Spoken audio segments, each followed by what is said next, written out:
ओम शांति। Good morning. Very good morning. आज मीठे बाप दादा के 9 मार्च 2023 के अनमोल महावाक्य सुनते हैं। मीठे बच्चे, तुम्हें बाबा के ऑक्यूपेशन और गुणों सहित उसे याद करना है।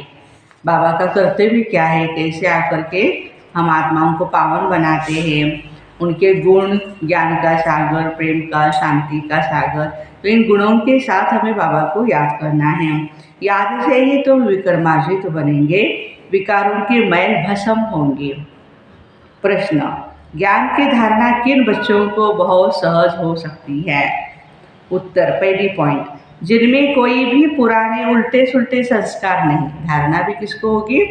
जिनमें कोई पुराने उल्टे सुल्टे संस्कार नहीं, जिनकी बुद्धि याद से शुद्ध हो जाती है, उन्हें ज्ञान की बहुत अच्छी धारणा होती है। आज बाबा निशानी बता रहे हैं किसको धारणा होगी। पवित्र बुद्धि में ही अविनाशी ज्ञान रत्न ठहरेंगे। कोई कहते हैं ना हमारे बुद्धि में ज्ञान नहीं होता है, तो बाबा कहते हैं पवित्रता की शक्ति को बढ़ानी चाहिए। भोजन बहुत ही शुद्ध हो। भोजन बनाने वाली माताओं को आज बाबा ने शाबाश दी है कि बाबा को स्वीकार कराकर फिर खाने से ज्ञान की धारणा भी अच्छी होती है। ज्ञान को धारण करते करते तुम मुरलीधर बन जाते हो। गीत है आज का, तुम्हारे बुलाने को जी चाहता है, जी चाहता है। ओम शांति। आत्मा परमात्मा को बुलाती है। सिर्फ आत्मा कहे तो कहेंगे, आत्मा तो वाणी से परे है, इसलिए कहते हैं जीव आत्मा परमात्मा को बुलाती है। खाली आत्मा नहीं पुकारती, लेकिन आत्मा शरीर के साथ ही बोल सकती है ना। भक्तों की बुद्धि परमात्मा के बारे में कहाँ कहाँ जाती है? कुछ भी मनुष्य समझते नहीं, क्योंकि वो समझते परमात्मा सर्वव्यापी है। तो बुद्धि कहाँ जाएगी? सर्वव्यापी समझने के कारण कहेंगे सब भगवान के ही रूप है। बुलाते हैं परंतु बुद्धि में लक्ष्य नहीं, परमपिता परमात्मा तरफ बुद्धि जाती भी नहीं है। किसी भी जीव आत्मा की बुद्धि में यह नहीं आता कि हम उस ज्योतिर्लिंगम को क्यों याद करते हैं। भोलेनाथ, पापकटेश्वर, मुक्तेश्वर, रामेश्वर, बद्रीनाथ, केदारनाथ, सब जगह पे जाकर भोलेनाथ को हम याद करते हैं। लेकिन बाबा कहते क्यों नहीं जानते। वो हमको क्या देते हैं जो हम उनको याद करें? जो बहुत अच्छा दे करके जाते हैं उनको याद किया जाता है।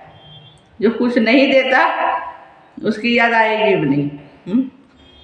तो बाबा ने बहुत दिया हमें, उनकी याद जिंदगी भर रहती है। हाँ, देखो कैसे कैसे मदद करते हैं एक दूसरे को। कोई ने पाई पैसा दिया, वो तो लेन देन चलती ही है। परंतु समझो कोई गरीब है, उनको कोई मकान बनाकर देवे या उनकी कन्या को शादी कराने में कोई मदद करता है, तो सारी आयु उनकी याद रहती है।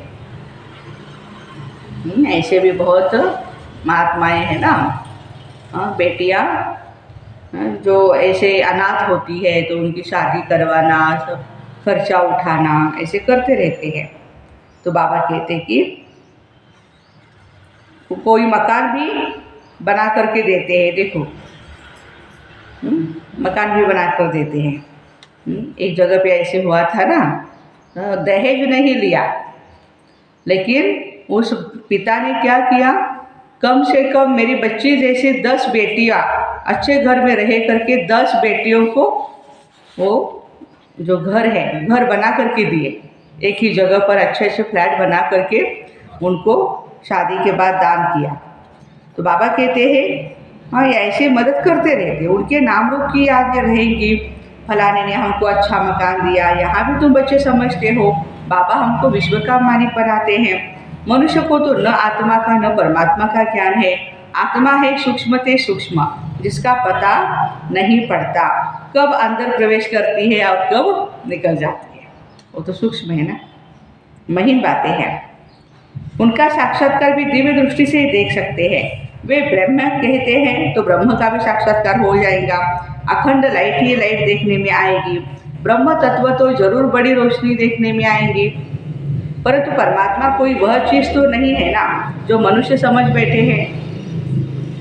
तो बच्चों की बुद्धि में आगे लिंग रूप रहता था, अभी तो बुद्धि में है वो स्टार है। आत्मा का वही रूप है, दूसरी कोई चीज नहीं हो सकती। परमात्मा भी वही बिंदी रूप है। अब लक्ष्मी नारायण की इतनी महिमा है, उनमें क्या ब्यूटी है। आत्मा और शरीर दोनों सत्व प्रधान है और पवित्र है, इसलिए वो ब्यूटीफुल है लक्ष्मी नारायण।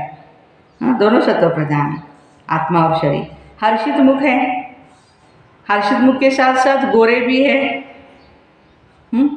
आत्मा तो बहुत सूक्ष्म चीज है ना, समझाया जाता है आत्मा मैली हो जाती है तो लाइट भी कम हो जाती है। यह लाइट कम और जास्ती की भी बहुत महीन बातें हैं। हम दीपक का मिसाल देते हैं ना, परंतु आत्मा उनसे भी बिल्कुल छोटा सा स्टार है। साक्षात्कार होता है, देखा और गया। अब तुम बाबा का सिमरन करते हो, बाबा ने अपना रूप बताया है। तुम जानते हो शिव बाबा को याद करने से विकर्म विनाश होते। भर और मनुष्य शिव को याद करते हैं, परंतु इस ज्ञान से याद नहीं करते।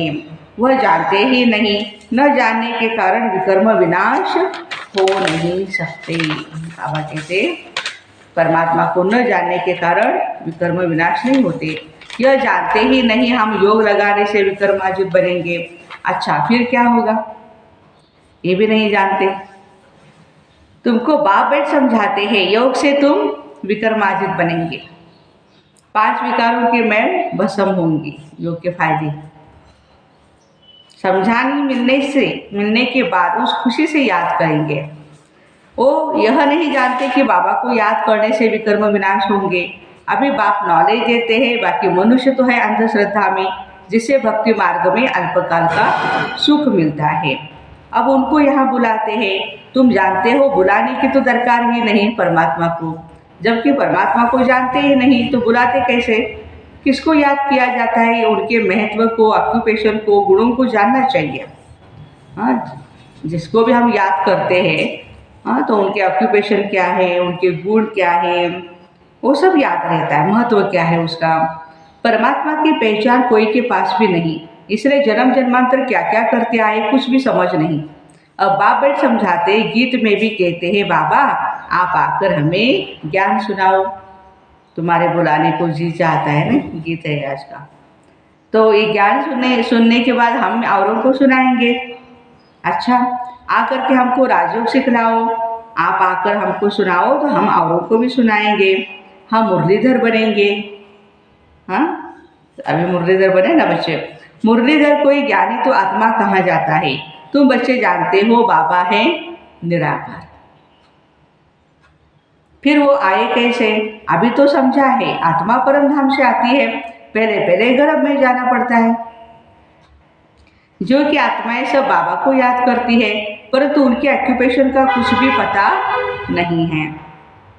ऐसे ही बुलाते रहते, वे आता ही नहीं। बाबा कहते मैं अपने टाइम पर, अपने पूरे टाइम पर आता हूँ, जबकि संगम युग शुरू होता है। और बाबा आने के बाद ही हमें पता चला ना अभी ये संगम युग चल रहा है। तो बाबा कहते हैं कि संगम युग कब आता है, जब रात पूरी हो दिन होना है। उषद काल ये पीरियड अभी चल रहा है ना, रात पूरी हो गई और दिन आ रहा। संगम युग आया और बाबा भी साथ आया। संगम युग पर ही बाप बैठ पढ़ाते हैं। ये सब बातें तुम ब्राह्मण बच्चे ही जानते। बाप बैठ समझाते हैं मैं निराकार आऊँ कैसे। ये तो कभी कोई ने ख्याल नहीं किया, अगर कलयुग के अंत में आया होगा तो फिर से आएगा।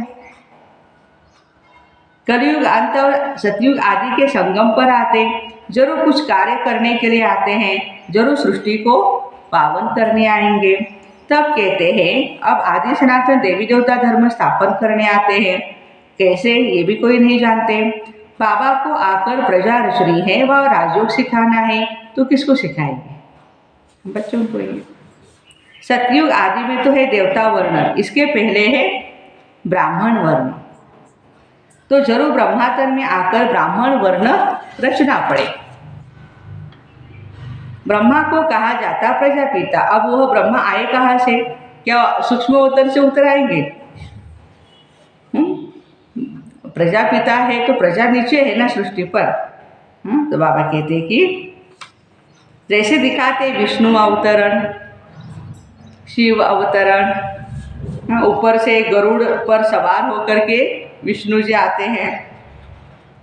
अब विष्णु को तो यहाँ आना नहीं है, विष्णु तो श्री लक्ष्मी श्री नारायण के कंबाइंड रूप है। तो ये दो रूप लक्ष्मी नारायण जो है उन्होंने भी यहाँ ही इस पढ़ाई से पद पाया है। विष्णु के दो रूप लक्ष्मी नारायण ही पालना करते, परंतु ऐसे कोई गरुड़ पर उतरते नहीं, फिर वहाँ लक्ष्मी नारायण की आत्मा कोई इकट्ठी नहीं आती है। हाँ, पहले श्री नारायण जी जन्म लेंगे, बाद में लक्ष्मी जन्म लेंगी, है ना। और बाद में जब उनका स्वयंवर होगा तो वो इकट्ठे आ जाएंगे। पहले नारायण की आत्मा आएगी, फिर लक्ष्मी की। स्वयंवर करेंगे तब विष्णु युगल रूप कहलाएंगे। राधे कृष्ण बरोबर विष्णु के दो रूप है। विष्णु के दो रूप कौन से हैं? राधे कृष्ण। छोटापन भी दिखाना पड़ता है, यह बातें और कोई नहीं जानते, बाप ही समझाते। जब यह पहला नंबर 84 जन्म पूरे करते हैं तो हमको इनमें आकर फिर इनको पहला नंबर बनाना पड़े। ब्रह्मा बाबा को 84 जन्म भोग जरूर वृद्ध अवस्था को पाया होगा तो उनका नाम रखा है ब्रह्मा। वृद्ध होने के बाद ही बाबा ओल्ड एज में ही उनमें प्रवेश करते हैं। अब तुम बच्चे समझते हो मनुष्य सृष्टि कैसे और कब रचते हैं, इस बात का और कोई मनुष्य को ज्ञान नहीं। मनुष्य जब कोई अच्छी नई चीज़ का इन्वेशन करते हैं तो गवर्नमेंट के पास जाते हैं, गवर्नमेंट को दिखाते, देखिए हमने ऐसा ऐसा अच्छा इन्वेशन किया हुआ है। क्यों? फिर गवर्नमेंट उसको वृद्धि में लाने के लिए मदद करती है। हाँ, जब किसी भी चीज़ का राजाश्रय मिल जाता है तो राजा उसको क्या करता है, फाइनल करके वो चीज़ फिर फैलाता है या उसकी प्रोडक्शन ज़्यादा बढ़ा सकता है। तो इस तरह से बाबा कहते हैं कि गवर्नमेंट को सुनाते हैं। और फिर यह भी ज्ञान ऐसे है, पहले पहले बाबा आया, इसमें प्रवेश हुआ, इनमें बैठ ज्ञान दिया ब्रह्मा बाबा के तन में। पहले थोड़ा थोड़ा था, अब वो वृद्धि को पाता है। कितनी गुह्य बातें तुम सुन रहे हो। पहले हल्का ज्ञान था, अब गहरा मिल जाता है, डिटेल में बाबा हम बच्चों को सुना रहे हैं। परंतु आत्मा में पुराने उल्टे सुलटे भक्ति के संस्कार जो अब निकले, वह जब निकले तब ज्ञान की धारणा हो। योग हो तब ही विकर्म विनाश होंगे और बुद्धि भी शुद्ध स्वच्छ होती जाएगी। पहले थोड़ा भी ज्ञान सुनने से कितना नशा चढ़ा, पहले के दिन याद करो, बचपन के दिन, हाँ, और वो भागे, हाँ, फिर कितने टूट पड़े, हाँ, आते भी नहीं, घर में बैठे रहते हैं, माया भी हैरान कर देती है।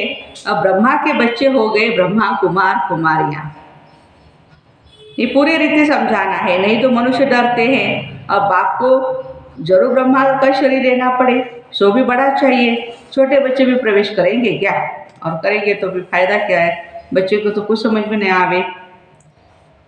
कहते हैं बहुत जन्मों के अंत के जन्म में, जन्म के भी अंत में आता हूँ, इसलिए बहुत शास्त्र पढ़े हैं, गुरु किए हैं, तो अनुभवी है ना। बाबा कहते हैं मैं वानप्रस्थ अवस्था में आता हूँ, शास्त्र आदि पढ़े तब तो समझा सकते हैं। अब तुम बच्चे जानते हो कैसे बाबा आते हैं, आकर मनुष्य से देवता बनाते हैं, अर्थात पुरानी दुनिया को नया बनाते, तुमको अभी नया बना रहे हैं।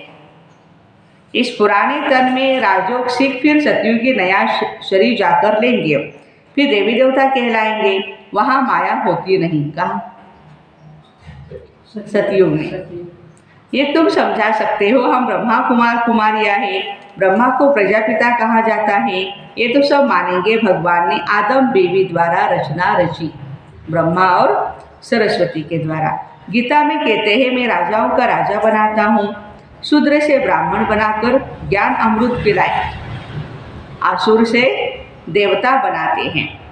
पहले बाबा हमें शूद्र से ब्राह्मण बनाते हैं, फिर ज्ञान अमृत पिलाते हैं और आसुर से हमें देवता बनाते हैं। पर यह लिखा है परंतु पहले शूद्र वर्ण से ब्राह्मण वर्ण में आते हैं। तो तुम समझा सकते हो हम ब्रह्मा कुमार कुमारी है, ब्रह्मा है प्रजापिता, वास्तव में ब्रह्मा की संतान तुम हो। ब्राह्मणों की शुरुआत संगम पर ही होती है, ब्रह्मा द्वारा हम ब्राह्मण पढ़ते हैं। रुद्र ज्ञान यज्ञ की भी संभाल करते हैं। हम अपने विकारों की आहुति देते हैं। यज्ञ में सब कुछ स्वाहा किया जाता है। स्वाहा, स्व आहा, स्व की आत्मा को क्या करो, वाह वाह करते जाओ तो आत्मा भी शक्तिशाली बनती जाएगी। तो हम रुद्र ज्ञान यज्ञ में और कोई किचड़ा नहीं डालते हैं, अपने पापों को स्वाहा करते हैं। इस यज्ञ में हम अपने पापों को स्वाहा करती। कोई आग आदि तो जलाई नहीं जाती है, न कोई यहाँ आवाज़ होता है। कितने बड़े बड़े मंत्र से आवाज़ करते हैं ना, और माइक से करते हैं, वह तो कितना आवाज़ करते हैं, स्वाहा स्वाहा। हम तो योग में रहते हैं, कोई आवाज़ नहीं, चुप, कोई आवाज़। जितना शांति में रहेंगे उतना ऑटोमेटिकली सारे विकार भस्म होते जाएंगे। योग अग्नि से पाप भस्म हो जाते हैं। इस रुद्र ज्ञान यज्ञ में योग अग्नि से हम अपने 5 विकारों को स्वाहा करते हैं। इसको स्वाहा करते हैं, 5 विकारों को, तो पाप भस्म हो जाते हैं। ब्रह्मा की बेटी सरस्वती गाय है, जिसको जगदम्बा कहते हैं, उनसे सब मनोकामनाएं पूरी होती हैं। वह अम्बा फिर लक्ष्मी बनती है। बच्चों को पॉइंट्स तो बहुत समझाई जाती है। धारणा भी हो ना, धारणा तब हो जब योग में रहे, फिर विकर्म विनाश हो। बुद्धि पवित्र नहीं होगी तो अविनाशी ज्ञान रत्न ठहरेंगे नहीं। बच्चों को समझाया गया है, पहले भोग लगाकर बाबा को भोग ऑफर करना है, भोग लगाना है, फिर खाया जाता है, क्योंकि उनका ही सब दिया हुआ है। किसने दिया है? बाबा ने दिया है ना। तो फिर पहले उनको याद कर भोग लगाते, आह्वान किया जाता है, फिर जैसे कि साथ मिलकर के खाते हैं। बाबा तो संपूर्ण पवित्र है, हम हैं जैसे भिलनिया। शबरी के बोरे खाए ना, बोर खाए ना राम ने, झूठे थे वो, फिर भी प्यार से खाए, क्यों? प्यार था उसमें। भिलनिया। बाबा कहते आप ही कौन हो? भिलनिया हो। हम याद करते हैं तो क्या बाबा हमारे साथ बैठ कर के खा सकता है? हम अपने को संपूर्ण पवित्र तो नहीं कह सकते ना। हाँ, तो हम भिलनियों के साथ वो कैसे खाएंगे? फिर वासना ले लेते हैं। वासना लेना कोई खाना तो नहीं हुआ ना, खुशबू ले लेते हैं। हाँ, कोई 75% धारणा करने वाले अच्छे बच्चे भोजन बनाकर बाबा को खिलाए ना, तो वासना लायक भी हो, क्योंकि बाबा है बिल्कुल शुद्ध।